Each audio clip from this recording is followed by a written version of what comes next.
Mega హీరోల గురించి టాలీవుడ్ ఇండస్ట్రీలో మరియు ఆంధ్రప్రదేశ్ రాష్ట్ర రాజకీయాల్లో చాలా రోజుల నుంచి వార్తలు వైరల్ అవుతున్న విషయం మనకందరికీ తెలిసిందే.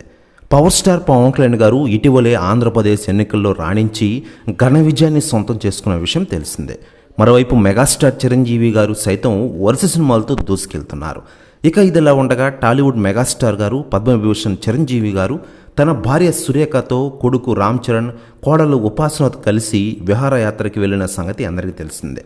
కొన్ని రోజుల క్రితం లండన్ వీధుల్లో కుటుంబంతో మనవరాలు క్లీన్ కారాతో తిరుగుతూ కనిపించిన చిరంజీవి గారు ప్రస్తుతం ఒలింపిక్స్ క్రీడలు జరుగుతున్న ప్యారిస్లో పర్యటిస్తున్నారు. ఈ సందర్భంగా ఒలింపిక్ ఫ్లాగ్ను ప్రదర్శిస్తూ ఆయా స్టేడియాల వద్ద సందడి చేసిన విషయం తెలిసిందే. ఆ న్యూస్ వైరల్ అవుతున్నా తెలిసిందే. ఆ ఫోటోలు, వీడియోలు వైరల్ అవుతున్నాయి. ఇక లేటెస్ట్గా అందుతున్న సమాచారం ప్రకారం ఒలింపిక్స్లో పవర్ స్టార్ పవన్ కళ్యాణ్ గారి పేరు నినాదాలుగా వచ్చిందట. కొంతమంది తెలుగు అభిమానులు మెగాస్టార్ చిరంజీవి గారిని చూడగానే జై పవర్ స్టార్ అంటూ నినాదాలు చేశారంట. దీంతో ఇండియా మొత్తం దద్దరిల్లిందట ఈ వీడియోలు చూసి. ప్రస్తుతం ఈ న్యూస్ కూడా తెగ వైరల్ అవుతోంది ఇండస్ట్రీలో. ఇక ఇది పోతే ఈ క్రమంలో భారతదేశం తరపున ప్రాతినిధ్యం వహిస్తున్న క్రీడాకారులకు మెగాస్టార్ చిరంజీవి గారు, రామ్ చరణ్లు శుభాకాంక్షలు తెలియజేయడంతో పాటు అందరూ పథకాలు గెలవాలని ఆకాంక్షించిన విషయం మనకందరికీ తెలిసిందే.